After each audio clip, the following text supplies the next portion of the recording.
आचार्य बुद्धि सागर जी अपनी बुद्धि का उपयोग है ज़्यादा से ज़्यादा व्याकरण को व्यापक बनाने में लगाना प्रारंभ कर देते हैं। व्याकरण के द्वारा अनेकों रहस्यों का उद्घाटन है वह भी होना प्रारंभ हो जाता है।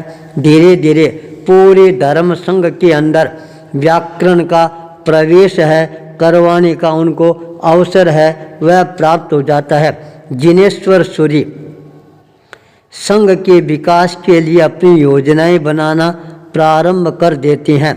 जब योजनाएं आगे बढ़नी प्रारंभ हो जाती है तब उनको पद यात्रा करने का भी बहुत सुंदर अवसर है वह प्राप्त हो जाता है।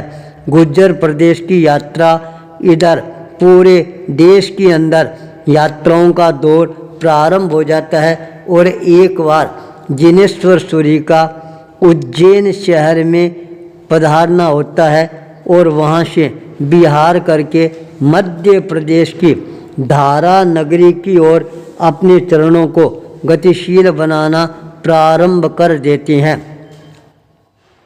जब जिनेश्वर सूरी का धारा नगरी के अंदर पदार्पण होता है अचानक एक बार प्रवचन देते देते जिनेश्वर सूरी का ध्यान है एक बालक अभय कुमार के ऊपर केंद्रित होना प्रारंभ हो जाता है।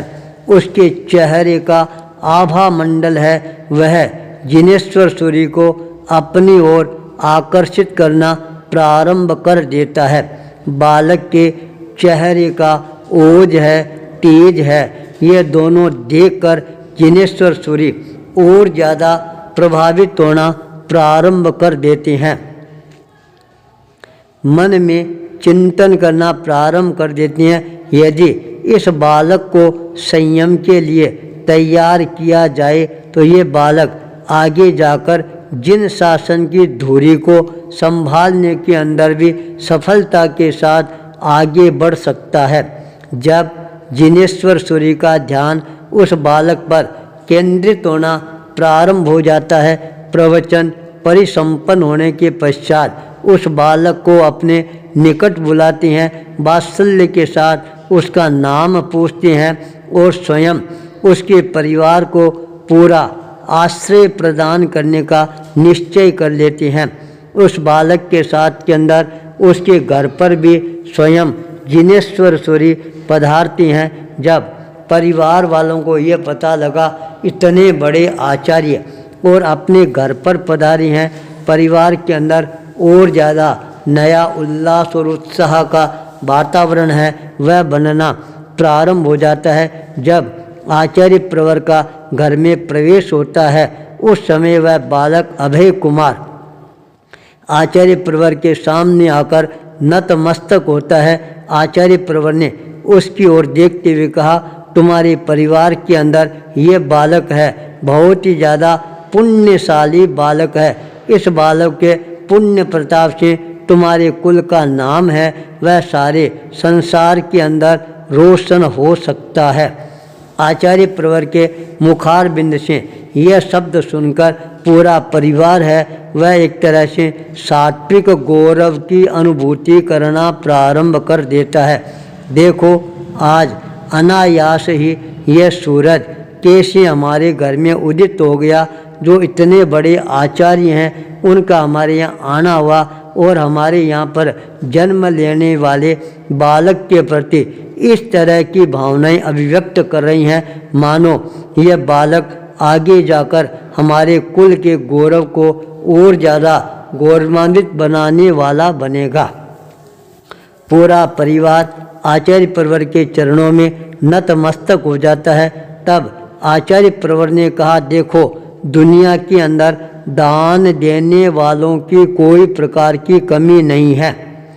दान दाता बहुत बेटी हैं। धन का दान देने वाले, अन्न का दान देने वाले, कपड़े का दान देने वाले, रोटी का दान देने वाले, पर अपने घर के लाल का दान देने वाले दुनिया के अंदर बिरले ही व्यक्ति पैदा होते हैं।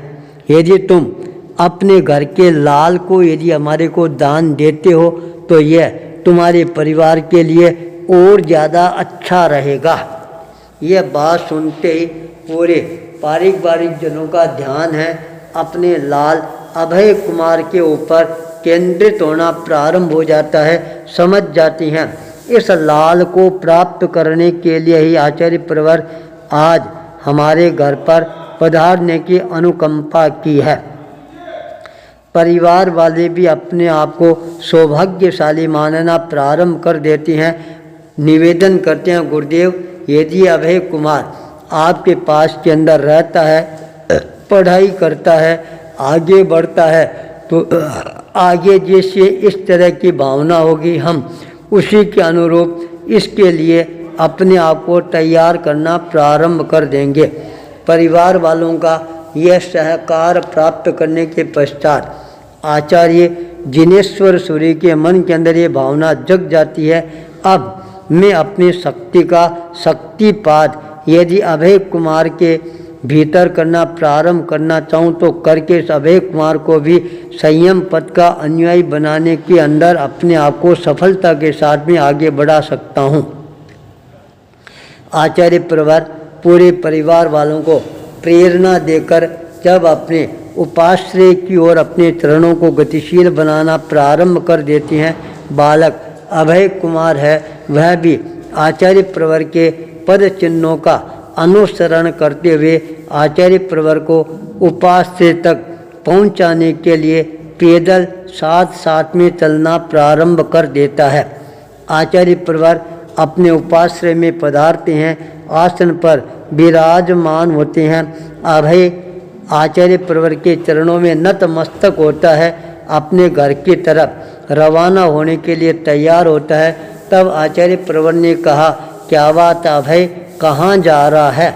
घर पर जा रहा है? अरे घर कहीं जाने वाला नहीं है, वहीं पर रहने वाला है।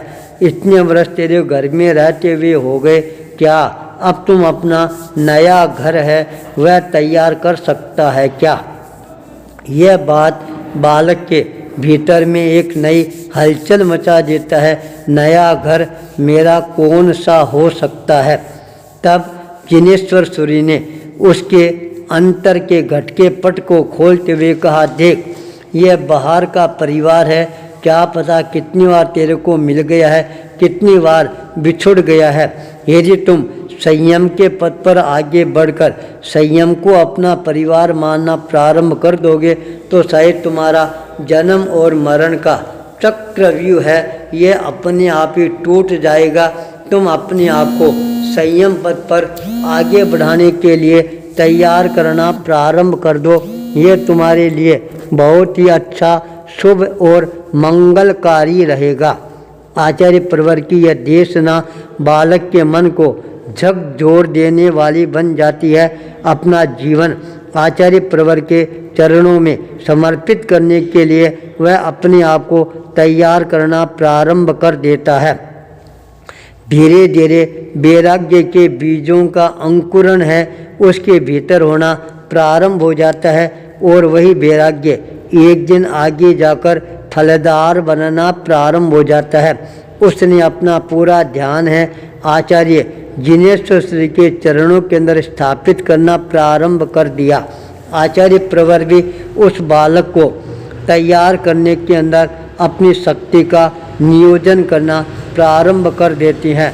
धारा नगरी के अंदर यह बात अपने आप ही प्रसिद्धि प्राप्त करना प्रारंभ कर देती है। हमारे नगर का बालक अभय कुमार है, वह अब जिनेश्वर सूर्य के पास के अंदर दीक्षा लेकर हमारी धारा नगरी का नाम है वह और ज़्यादा इस संसार के अंदर फैलाने के अंदर महत्वपूर्ण भूमिका अदा करने वाला बनता जा रहा है।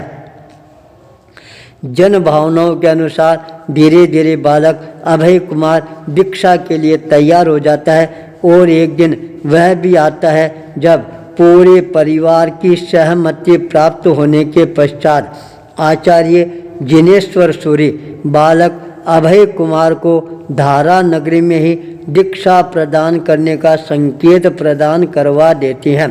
शुभ समय, शुभ मुहूर्त, शुभ पल, शुभ घड़ी के अंदर आचार्य जिनेश्वर सूर्य बालक अभय कुमार को दीक्षा प्रदान करवाकर एक तरह से पूरे धर्म संघ के अंदर निश्चिंतता का वातावरण है वह बनाना प्रारंभ कर देती हैं। लोगों का धर्म संघ का ध्यान है बालक मुनि अभय कुमार के ऊपर केंद्रित हो जाता है और ये बालक आगे जाकर जिन शासन के प्रभावना करने वाला बनेगा।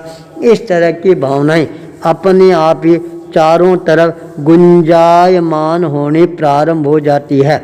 आचार्य भूपेंद्र।